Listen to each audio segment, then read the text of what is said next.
நீ யாரை பற்றியாவது பேச வேண்டும் என்றால் முதலாவது உன் தாய் தந்தையை பற்றி பேசு பிறரிடத்தில்.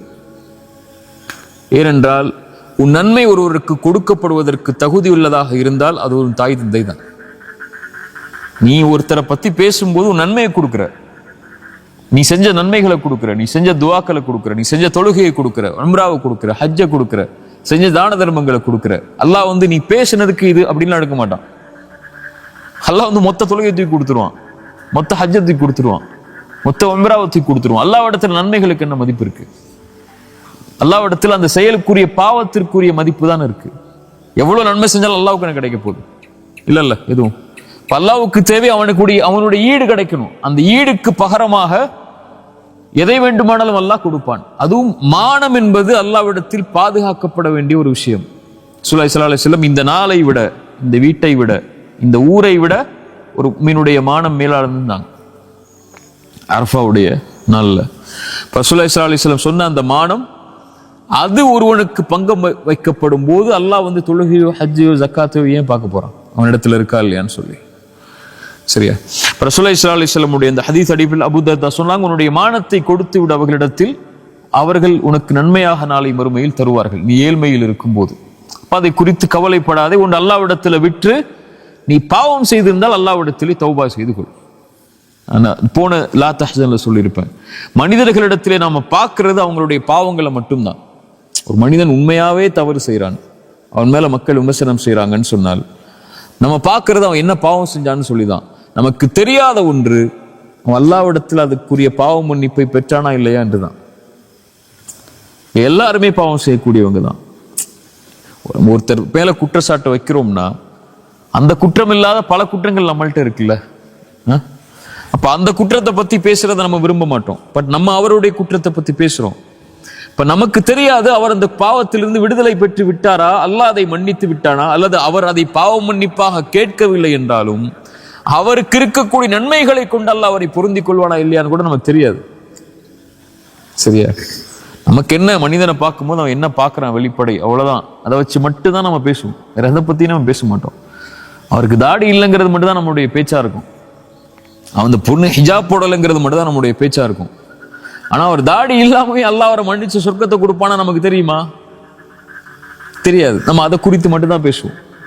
அல்லது அவருடைய ஏழ்மை என்ன, அவருடைய நிலைமை என்ன, ஏன் அவர் அதை செய்தார், எதற்காக செய்தார், எப்படி செய்தார், எதுவுமே நமக்கு தெரியாது. நம்முடைய பார்வையில் பாவங்கள் மட்டும்தான் இருக்கும். நான் சஹாபாக்களுடைய பார்வையில் ரசூலுல்லாஹி ஸல்லல்லாஹு அலைஹி வஸல்லம் நிலைநிறுத்த விரும்பினது எப்போதும் பாவம் மன்னிப்பு. அவர் அல்லாஹ் இடத்துல யாருன்னு நமக்கு தெரியாது, அவரை பத்தி பேசாதான். நான் ஒரு தோழர் மது குடிக்கிறார், தண்டனை கொடுக்கப்படுது. சஹாபாக்கள் ஒருத்தர் சொல்றார், நாய் அடி படுற மாதிரி அவர் பட்டுட்டு இருக்கிற, திரும்ப இதே பாவத்தை செஞ்சுட்டுன்னு சொல்லி சொன்னாங்க, லா தலஅனு, அவரை சபிக்காதீர்கள், அவர் அல்லாஹ்வையும் ரசூலையும் நேசிக்கக்கூடியவர்னு சொன்னாங்க. புரியுதா? ரசூலுல்லாஹ் சொல்ல விரும்பினது என்ன? உங்களுக்கு தெரியாது, அவர் செஞ்ச பாவம் தான் உங்களுக்கு தெரியும். அவர் அல்லாஹ்விடத்துல இந்த பாவம் அல்லாத எத்தனை நன்மைகளை செஞ்சு மேல வந்திருக்காரு நமக்கு தெரியாது இல்ல. விபச்சாரம் செஞ்ச அந்த பெண்ணு தான் உங்களுக்கு தெரியும். அந்த விபச்சாரம் செஞ்ச பெண், அந்த விபச்சாரியா இருக்கக்கூடிய ஒரு பெண் நாய்க்கு தண்ணி கொடுத்ததுனால அல்லாஹ் சொர்க்கத்தை கொடுத்தான்னு உங்களுக்கு தெரியாதுல்ல சொல்ற வரைக்கும். அது என்னைக்கு ஒரு நடந்த சம்பவம் தானே.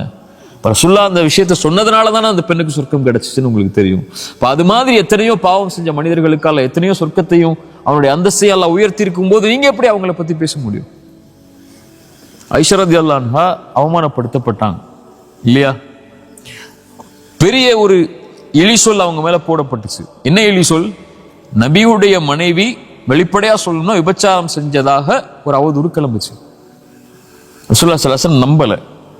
ஆனா ஆயிஷா ரலியல்லாஹு முன்னாடி சபைக்கு போய் அபூபக்கர் வீட்டுல இருக்கிறாங்க, தந்தைக்கு முன்னாடி ரசூலுல்லாஹி ஸல்லல்லாஹு அலைஹி வஸல்லம் சொன்னாங்க, ஆயிஷா நீ ஒரு வேலை செய்திருந்தால் மன்னிப்பை கேள், அல்லாஹ் மன்னிப்பான். ஏத்துக்க முடியுமா ஆயிஷா ரலியல்லாஹு அன்ஹா? ஒரு வேலைன்னு சொன்னதுக்கு அப்புறம் ஒரு நபி, ஒரு வேலை நபி ஆயிஷா நீ செய்திருந்தால் அல்லாஹ்விடத்திலே மன்னிப்பை தேடிக்கொள், நீ செய்யவில்லை என்றால் அல்லாஹ் உன்னை பாதுகாக்கட்டும். ஆயிஷா ஏத்துக்கவே முடியல, அந்த வார்த்தையை ஏத்துக்கவே முடியல. அதான் சொல்லாட்ட பேசல அவங்க. அதுக்கப்புறம் அல்லாஹ்ட்ட ஒப்படைச்சிட்டாங்க, அதெல்லாம் நீ பார்த்துக்கோன்னு சொன்னாங்க. அல்லாஹ் அவங்களை பரிசுத்தப்படுத்தினான் அந்த பொறுமையின் காரணமா. நபி யாக்கூப் என்ன சொன்னாரோ அதே வார்த்தையை நான் சொல்கிறேன்.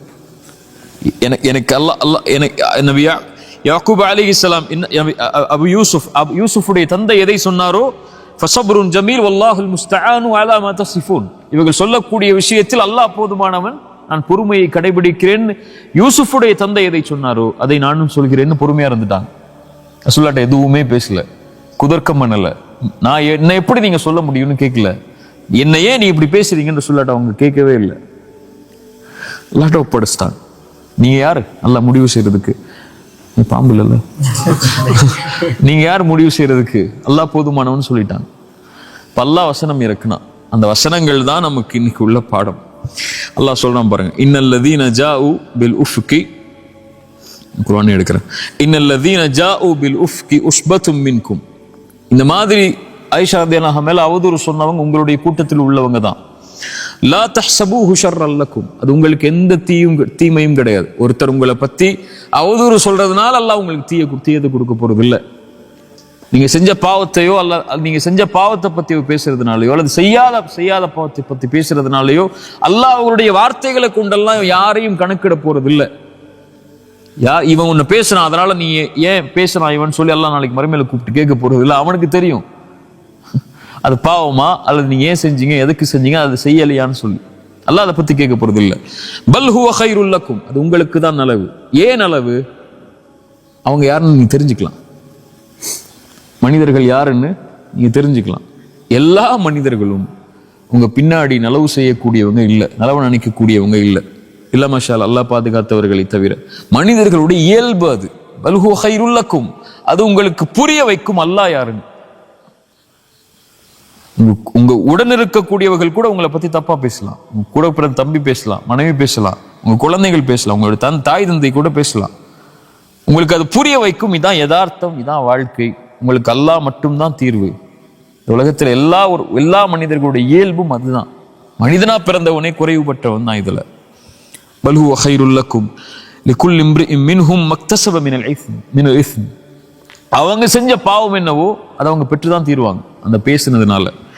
வல்லதி தவல்லா கிப்ரஹு மின்ஹும் லஹு அஸாபுன் அஸீம், யார் இதில் பெரும்பான்மையாக பங்கு கொண்டாரோ அந்த விஷயத்துல, ஐஷாவுடைய கூடிய விஷயத்துல அல்லாஹ் அவர்களுக்கு மகத்தான தண்டனையை கொடுப்பான். லவ்லா இது சமிஅதுமூஹு ظنல் முஃமினூன வல் முஃமினாத்து பிஅன்ஃபுஸிஹிம் கைரன். இதுக்கெல்லாம் தஃப்சீர் சொல்றதுக்கெல்லாம் எப்படி இந்த நேரம் பத்தும் தெரியல. ஒரு முஃமினான ஆண் மேல முஃமினான ஒரு பெண் மேல இப்படி சொல்லப்படும் போது, அல்லது முஃமினானவர்கள் மேல சொல்லப்படும் போது, முஃமினாக இருக்கக்கூடிய ஆண்களும் பெண்களும் தங்களுக்கு நலவை அவர்கள் விரும்பி இருக்க வேண்டுமே அல்லாஹ் சொல்றான். என்ன சொல்லியிருக்கணும்? ஆயிஷா ரலியல்லாஹு அன்ஹாக்கு தான் நீங்க நலவை விரும்பி இருக்கணும் அல்லாஹ் சொல்லியிருக்கணும். பிஅன்ஃபுஸிஹிம் கைரன், தங்களுக்கு அவர்கள் நலவை விரும்பி இருக்க வேண்டுமே என்று அல்லாஹ் ஏன் சொல்றான்? ஒரு முஃமின் தன்னை பற்றி பிறர் பேசுவதை விரும்பாத போது அதேதான் அவன் பிறருக்கும் விரும்புவான். புரியுதா? அதை நீங்க செஞ்சிருக்கணும்ல. என்ன செஞ்சிருக்கணும்? அல்லாஹ் அடுத்தடுத்த வசனங்களை சொல்றான். வலவுலா இது சமிஅதுமூஹு குல்தும் மா யகூனு லனா அன் நதகல்லம பிஹாதா, இதை குறித்து பேசுவதற்கு நமக்கு என்ன இருக்கு, நீங்க விலகி இருக்கணுமா இல்லையா? அவர் செஞ்ச பாவம் அல்லாஹ்விடத்துல, அல்லாஹ் அவரை பரிசுத்தப்படுத்துவான் ரசூலுல்லாஹ் சொன்னதுக்கு அப்புறம் நம்ம எப்படி இதுல கலந்து கொள்ள முடியும், நீங்க விலகி இருக்கணுமா இல்லையா? இத்தலக்கௌனஹு பிஅல்சினதிக்கும் வதகூலூன பிஅஃவாஹிக்கும் அஃப்வாஹிக்கும் மா லைஸ லக்கும் பிஹி இல்முன் வதஹ்சபூனஹு ஹய்யினன் வஹுவ இன்தல்லாஹி அஸீம். நாவுகள் வெளிதா உங்களுக்கு அதை பேசுது. ஒருத்தரை பத்தி பேசும்போது உங்களுடைய வாய்கள் வெளிப்படையாத சொல்ல ஆரம்பிக்குது. அதுக்குரிய எந்த அறிவும் இல்லாம, எந்த ஞானமும் இல்லாம, தஹ்சபூனஹு ஹய்யினன், ரொம்ப லேசா எடுத்துக்கிட்டீங்களா ஒருவரை பத்தி பேசுறத? வஹுவ இன்தல்லாஹி அஸீம், அல்லாஹ்விடத்தில் அது மகத்தானது. நான் எப்போ சொல்றதா, ஒருவர் செய்த பாவம் மன்னிப்புடைய அங்கீகாரம் அல்லாஹ்விடத்தில் கிடைச்சதுக்கு அப்புறம் அந்த பாவத்துக்காக அவர் யாராகுவார்? அல்லாஹ்விடத்தில் அங்கீகரிக்கப்பட்ட நேசராகுவார். பாவத்திலிருந்து விலகி அல்லாஹ்விடத்தில் தான் ஒப்படைச்சவர் யாராகுவார்? அவருடைய பாவ மன்னிப்பு அவருக்கு கிடைக்குதா இல்லைன்னு நமக்கு தெரியாது. ஆனா அவர் அதுல இருந்து விலகிறதுடைய காட்சிகள் நமக்கு தெரியும். அப்படி இருந்த பிறகும் நீங்கள் அவர்களை பற்றி பேசினால், மன் ஆதாலி வலியன் ஃபகத் ஆதன்துஹு பில் ஹர்ப், அல்லாஹ்வுடைய நேசருக்கு நோவினை செய்பவர் யாரோடு போர் செய்வார்? அல்லாஹ்வோடு. வதஹ்சபூனஹு ஹய்யினன். ஒரு இறைநம்பிக்கை கொண்ட ஒரு முஃமினை பற்றி நீங்க பேசுறத சாதாரணமா எண்ணிக்கிட்டீங்களா? இல்ல. ஓஹோ இன்தல்லாஹி அஸீம், அல்லாஹ்விடத்தில் அது மகத்தான காரியம். யஇதுகுமுல்லாஹ் அன் தஊது லிமிஸ்லிஹி அபதன் இன் குன்தும் முஃமினீன். அல்லாஹ் உங்களுக்கு எச்சரிக்கை செய்கிறான், நீங்கள் உண்மையாகவே முஃமின்களாக இருந்தால் இது போன்ற விஷயத்தில் ஒருபோதும் நெருங்காதீர்கள். ஒருபோதும், அபதன், ஒருபோதும் போயிடாதீங்கிறான். இதோ இட்டு அடுத்து பார்த்துக்கோங்கன்னு சொல்லு. அபதன், ஒருபோதும் இந்த காரியத்தில் ஈடுபடாதீங்க. எப்படி நீங்கள் உங்களுக்கு நலவை விரும்புவீர்களோ அது போல முஃமின்களுக்கும் நலவை விரும்புங்க. நீங்க ஒரு பாவம் செய்றீங்க, வேற ஏதோ ஒரு பாவம் செய்றீங்க, அந்த பாவம் யாருடைய பார்வையிலும் படாத போது அதை உங்களுடைய மானம் காக்கப்பட வேண்டும் நீங்க விரும்புனீங்கன்னா இன்னொருவருடைய மானத்தையும் அப்படி விரும்புங்க. நீங்க செஞ்ச பாவத்தை விட அது கொடிய பாவமா, சின்ன பாவமா, பெரிய பாவமா நீங்க முடிவு செய்ய முடியாது. இந்த பாவம் அல்லாஹ்வுக்கு செய்யப்படுறது. அல்லாஹ் ரப்புல் ஆலமீன் இதைத்தான் நமக்கு குர்ஆன்ல அறிவுரையா நமக்கு கொண்டு வரான். சரியா? அதனால இத மாதிரி காரியங்களை ஒரு முஃமின் கேட்கும்போது அவன் செய்யாத குற்றத்தை பற்றியோ அல்லது அவன் பாவ மன்னிப்பு கேட்ட ஒரு குற்றத்தை பற்றியோ மனிதர்களுடைய உள்ளத்தை நோவினை செய்யும் போது, உடைக்கும் போது அல்லாஹ்வுடைய வார்த்தை தான் அவனை சாந்திப்படுத்தும். அல்லாஹ் ரப்புல் ஆலமீன் நபிக்கு சொன்னதுதான், وَلَقَدْ نَعْلَمُ أَنَّكَ يَضِيقُ صَدْرُكَ بِمَا يَقُولُونَ فَسَبِّحْ بِحَمْدِ رَبِّكَ وَكُن مِّنَ السَّاجِدِينَ. நபியே, இவங்களுடைய வார்த்தையால் உங்களுடைய உள்ளம் நெருக்கமாவதை நான் அறிகிறேன். அல்லாஹ்விடத்துல சுஜூதுல விழுந்துருங்க, அல்லாஹ்வை புகழ்ந்துருங்க. வஅ்புத் ரப்பக ஹத்தா யஅதியகல் யகீன். அல்லாஹ்வை தொடர்ச்சியா வணங்கிட்டே இருங்க மரணம் வரைக்கும். ஒரு தவறு செய்றீங்க, தவறுலன்னு திருந்திட்டீங்க, மக்கள் அதை பத்தி பேசுறாங்க, அதோட உங்க வாழ்க்கை முடிய போறது இல்லை அந்த தவறோட. வஅ்புத் ரப்பக ஹத்தா யஅதியகல் யகீன். அடுத்த மூச்சு இருக்குன்னா அதுல இருந்து விலகி நீங்க போறதுக்கு உங்களை அவகாசம் அல்லாஹ் கொடுத்துருக்கான். மனிதர்கள் கொடுக்குறாங்களோ இல்லையோ, இவங்க இன்னைக்கு உங்களோட இருப்பாங்க, நாளைக்கு உங்களோட இருக்க போறது இல்லை. இந்த மனிதர்கள் நீங்க மௌத்தாகிற வரைக்கும் தான் உங்களுக்கு நீ மௌத்தாயிட்டீங்கன்னா ஒரு 3 நாள்ல மறந்துட்டு அவன் வேலையை பார்க்க ஆரம்பிச்சிருவான். சரியா? உங்க மனைவி எல்லாம், உங்களுடைய குழந்தை எல்லாம், உங்களுடைய பெற்றோர் எல்லாம் யாராக இருந்தாலும் ஒரு 10 நாள் உங்களை ஞாபகப்படுத்துவாங்களா? அல்லது என்னைக்காவது உங்க பிறந்த நாள் வரும்போதோ, உங்க ட்ரெஸ்ஸை பார்க்கும்போதோ, அல்லது உங்களுடைய இதை பார்க்கும்போது ஞாபகம் வரும். ஒரு 30 வருஷம் போயிருச்சுன்னா அவ்வளவுதான். நான் சொல்ற மாதிரி தான். ஒரு 100 வருஷம் போயிருச்சுன்னா நீங்க வாழ்ந்த அடையாளமே இருக்காது. 200 வருஷம் போயிடுச்சுன்னா நீங்க யாருன்னே இந்த உலகத்துக்கு தெரியாது. போன 100 வருஷத்துக்கு முன்னாடி எத்தனை பேர் பாவம் செஞ்சாங்க நமக்கு தெரியுமா? யார் யார் பாவம் செஞ்சா? நம்ம குடும்பத்தில் எத்தனை பேர் பாவம் செஞ்சிருப்பாங்க ஏதாவது தெரியுமா நமக்கு? நம்மளுடைய முன்னோர்கள் எவ்வளவு பாவம் செஞ்சிருப்பாங்க தெரியுமா? யாராவது பத்தி எதுவுமே தெரியாது. 100 வருஷத்துக்கு அப்புறம் நம்மளை பத்தி பேசவே மாட்டாங்க. இங்க 5 நிமிஷத்துக்கு அப்புறமே நம்மளை பத்தி பேச மாட்டாங்க. அவ்வளவு பிரச்சனை இருக்கு ஒவ்வொருத்தருக்கும். அதனால நீங்க மற்றவர்கள் பேசுவதை குறித்து உங்களுடைய உள்ளத்தை நெருக்காதீங்க. அல்லாஹ்விட்ட ஒப்படைச்சிருங்க, அமைதியா இருந்துருங்க. அல்லாஹ் உங்களை பாதுகாத்து கொண்டே இருப்பான் அவனிடத்துல நீங்க போயிட்டீங்கன்னா. சரியா? இது மாதிரி காலம் உலகத்துல எல்லாருக்கும் வரும்.